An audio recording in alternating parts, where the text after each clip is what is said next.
Monster Energy. Everybody knows White Monster, Zero Ultra. That's the OG. It kicked off this whole zero sugar energy drink thing.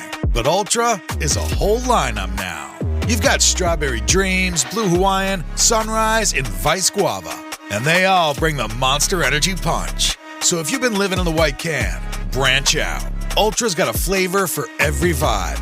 And every single one is zero sugar. Tap the banner to learn more. Damos la bienvenida a todas las personas que nos acompañan en el análisis a fondo de hoy. Antes de sumergirnos por completo en este tema, pedimos amablemente a quienes nos escuchan que se suscriban al canal. Sí, por favor, dejen un me gusta y compartan este contenido. Exacto. Esos pequeños grandes gestos son los que ayudan a que esta comunidad siga creciendo y podamos seguir trayendo discusiones tan fascinantes como la de hoy. Y vaya que tenemos un material revelador sobre la mesa. Totalmente. Hoy vamos a explorar extractos fundamentales del libro Céntrate, o Deep Work por su título original en inglés, del autor Cal Newport. Así es. La misión de esta inversión detallada es descubrir cómo la capacidad de concentrarse intensamente se ha convertido en, digamos, la clave maestra para destacar en un mundo que parece diseñado para distraernos cada 5 segundos. Es una habilidad fundamental hoy en día. Claro. Dominar esta habilidad no solo mejora la productividad, sino que tiene el poder de transformar carreras enteras. Bien, analicemos esto. Adelante. Pensemos en el año 1922. Es fascinante imaginar a Carl Jung, uno de los psiquiatras más famosos de la historia, tomando una decisión que para sus contemporáneos parecía una excentricidad total. Sí, la historia de la torre. Exactamente.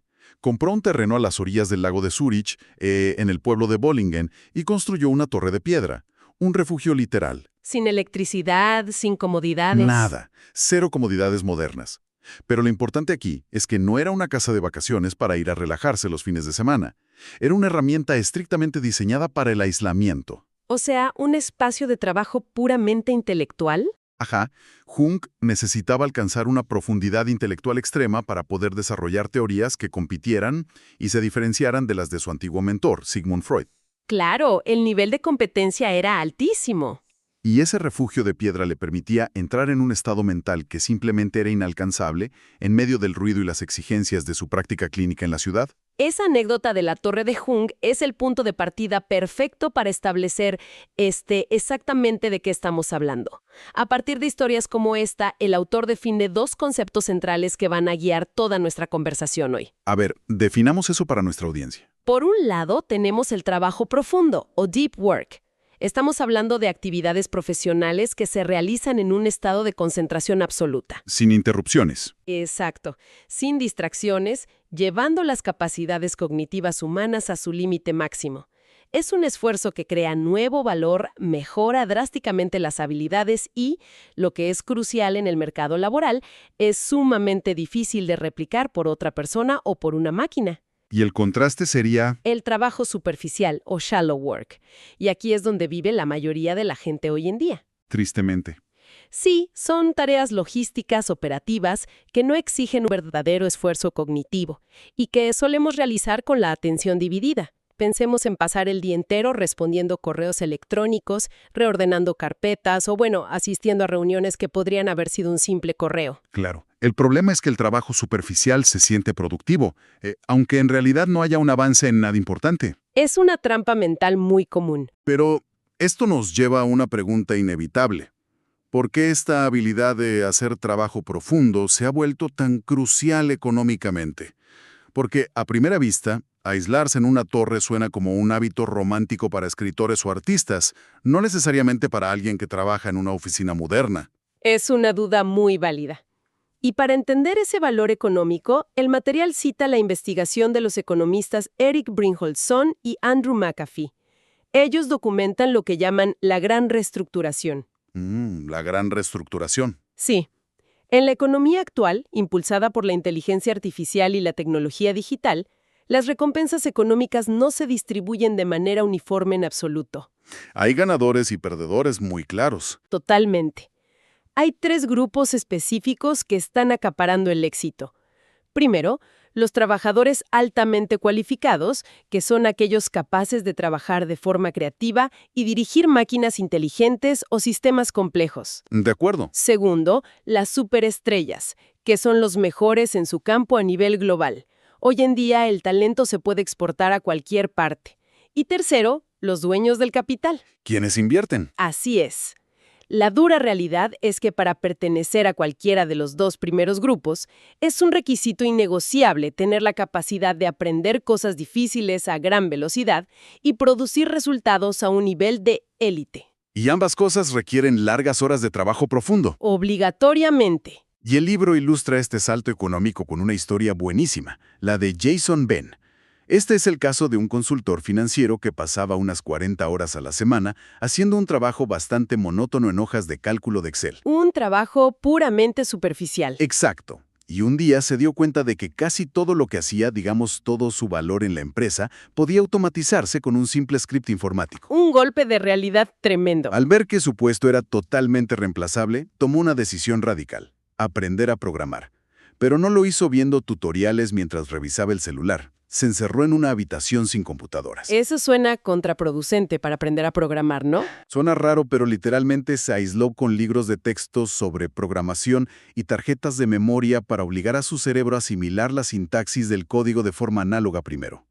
Alcanzó un nivel de concentración tan absoluto que logró ingresar a un campamento intensivo de programación, se graduó como el mejor de su clase y pasó de ganar $40,000 anuales a más de $100,000 como desarrollador. Increíble. Es la prueba viviente de que la concentración intensa es una ventaja competitiva brutal. Lo fascinante aquí es la base neurológica que respalda historias de transformación como la de Jason Ben. Cuando analizamos la ciencia del rendimiento y el aprendizaje, nos encontramos con una sustancia llamada mielina. Mielina. Sí, la mielina es un tejido graso que funciona como un aislante alrededor de las neuronas en el cerebro, muy parecido al plástico que recubre los cables eléctricos. Para que no haya cortocircuitos. Exactamente. La ciencia demuestra que cuando realizamos trabajo profundo y nos enfocamos intensamente en una sola habilidad, estamos obligando a un circuito neuronal específico a dispararse una y otra vez de forma aislada. Se repite y se fortalece. Este uso repetitivo y exclusivo hace que el cerebro genere más capas de mielina alrededor de esas neuronas. A mayor cantidad de mielina, el circuito funciona más rápido, con mayor precisión y sin fugas de energía. O sea que físicamente el cerebro cambia. En términos prácticos, el trabajo profundo aísla los circuitos necesarios para cementar una nueva habilidad. Si se intenta aprender a programar o escribir un informe complejo, mientras hay una pestaña abierta con las redes sociales, se están disparando demasiados circuitos neuronales al azar. La atención se divide. Y la mielinización simplemente no ocurre de forma efectiva. Biológicamente, la distracción impide el aprendizaje profundo. Es increíble pensar que la concentración cambia la estructura física del cerebro. Y esto no solo aplica a aprender algo nuevo, sino también a la cantidad de cosas que podemos producir. Por supuesto. El autor nos presenta el caso del profesor Adam Grant, de la Escuela de Negocios de Wharton. En el mundo académico, donde la regla es publicar o morir, este profesor produce a un nivel asombroso. Publica múltiples artículos en las revistas más prestigiosas y además escribe libros que se convierten en éxitos de ventas mundiales. ¿Y cómo logra ese volumen sin agotarse? Su secreto es una técnica de agrupar su trabajo conocida como batching. En lugar de mezclar tareas, Grant imparte todas sus clases y atiende a sus alumnos concentrados en el semestre de otoño. Así, deja la primavera y el verano completamente libres y despejados para investigar y escribir sin interrupciones. Divide su año de forma drástica. Totalmente bimodal. Y esto nos lleva a una fórmula que el libro plantea y que lo cambia todo. Trabajo de alta calidad producido es igual a tiempo invertido multiplicado por la intensidad de enfoque. Multiplicado por la intensidad. Exacto. Al maximizar la intensidad de ese enfoque, se reduce drásticamente el tiempo necesario para lograr resultados sobresalientes. Si conectamos esto con el panorama general, nos encontramos de frente con una de las paradojas más grandes y dañinas de la cultura laboral moderna. La profesora de negocios Sophie Leroy dedicó años a investigar un fenómeno psicológico que ella bautizó como residuo de atención. ¿Residuo de atención? A ver, cuéntanos más sobre eso. Funciona así. Cuando pasamos de una tarea A a una tarea B, por ejemplo, al estar redactando un documento importante y detenerse un segundo para revisar un correo electrónico a medias, la atención no cambia de canal inmediatamente. Algo se queda atrás. Destruye el rendimiento cognitivo para la tarea principal. Claro, el cerebro sigue procesando el correo mientras intentas volver al documento. Y aquí está la gran paradoja. Aunque la ciencia y la neurología demuestran que el enfoque ininterrumpido es vital para generar valor real, las grandes corporaciones hacen exactamente lo contrario. Las famosas oficinas abiertas. Sí, vemos empresas tecnológicas gigantes construyendo inmensas oficinas de planta abierta que son esencialmente fábricas de interrupciones constantes. Ruido por todas partes. O vemos instituciones serias presionar a sus periodistas para que mantengan una presencia constante en redes sociales, fracturando la misma atención sostenida que necesitan para hacer periodismo de investigación de calidad. Entonces, ¿qué significa todo esto? Si el mundo corporativo y la tecnología nos empujan sin piedad hacia el trabajo superficial, está claro que no se puede depender solo de la fuerza de voluntad. La fuerza de voluntad se agota rápidamente. Necesitamos reglas estructurales para nadar en contra de la corriente, y el material detalla 4 reglas fundamentales para lograrlo, empezando por la necesidad de adoptar una filosofía de profundidad que se adapte a nuestras vidas. Así es. El libro describe 4 enfoques. El primero es la filosofía monástica, que busca eliminar o reducir drásticamente las obligaciones superficiales.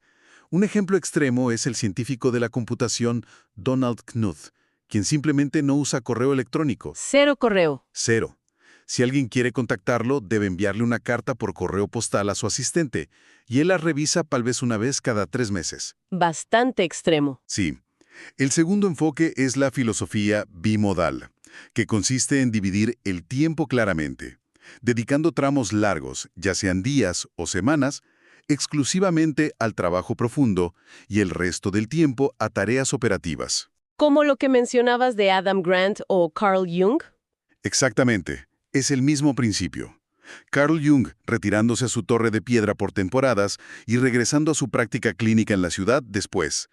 Pero, seamos honestos, para la gran mayoría de los profesionales, desaparecer por meses o tirar la computadora a la basura no es una opción realista. Totalmente.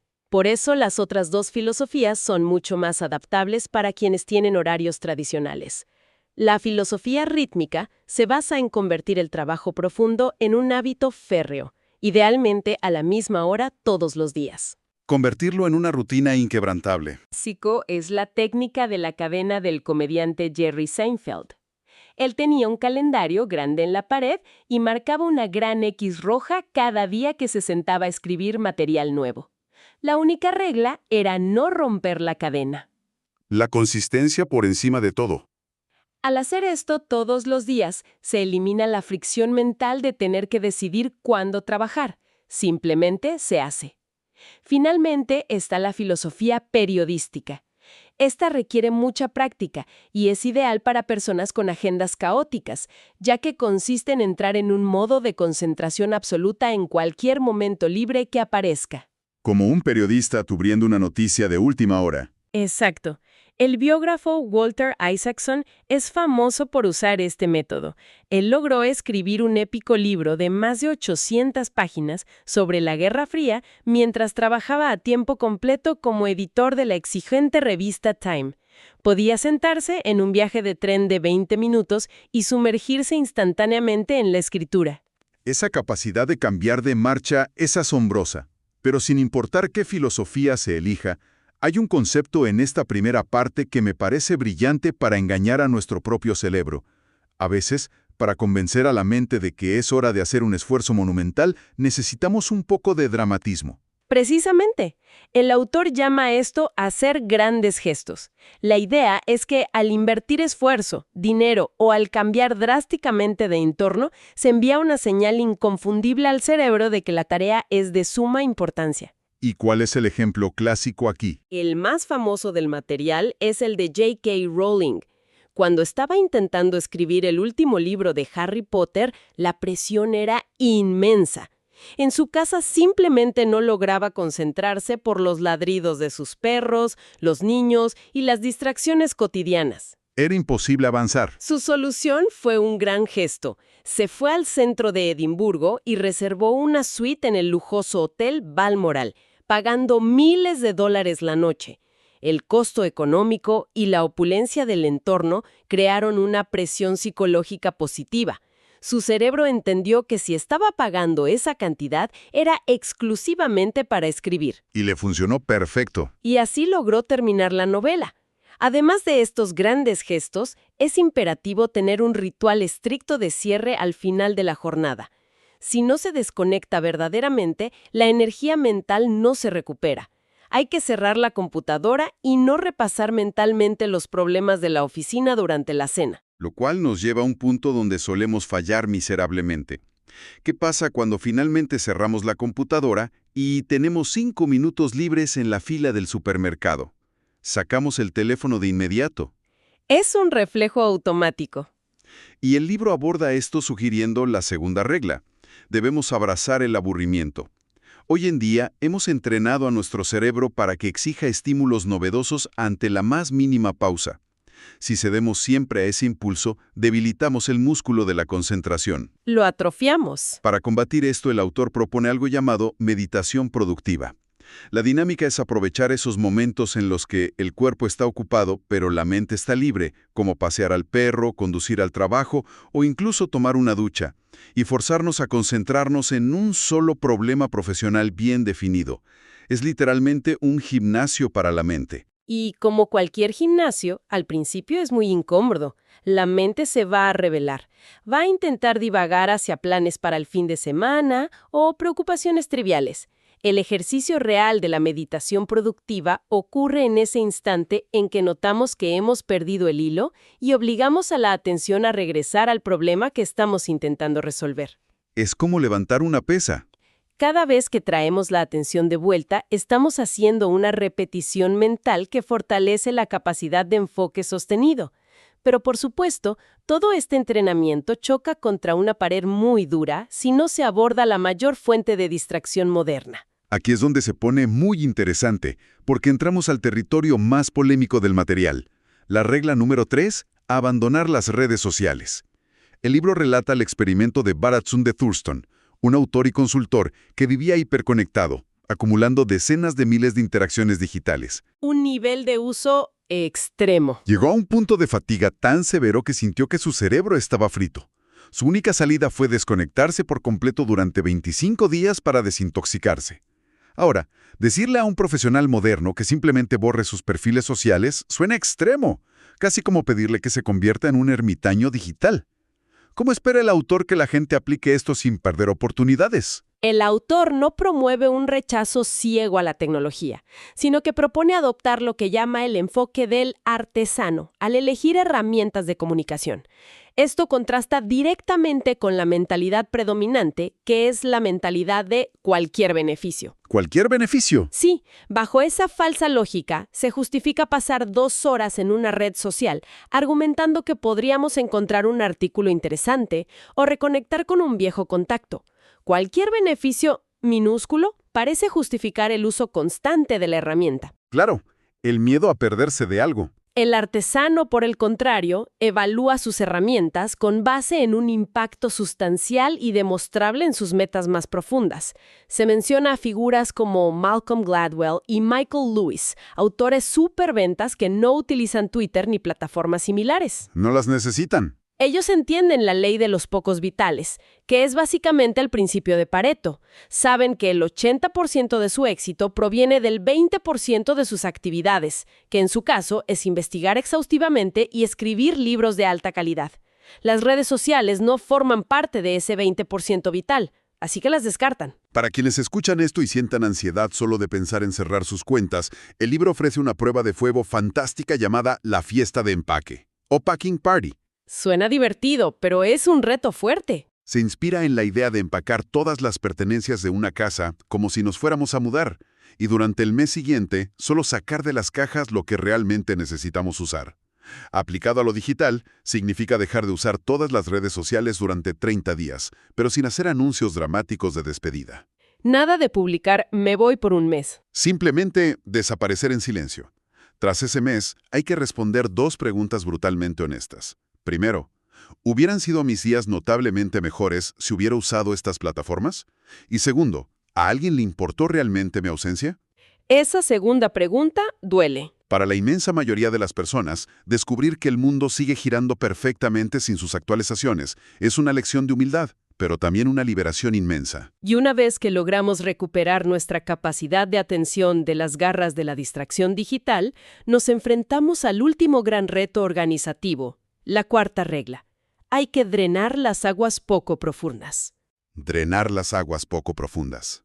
Esto significa gestionar activamente todo ese trabajo superficial e inevitable, como la burocracia y los correos, para que no devore el tiempo destinado al trabajo profundo. Una recomendación que plantea el libro y que suele generar mucha resistencia inicial es la de programar absolutamente cada minuto de la jornada laboral. Dividir el día en bloques de tiempo estrictos.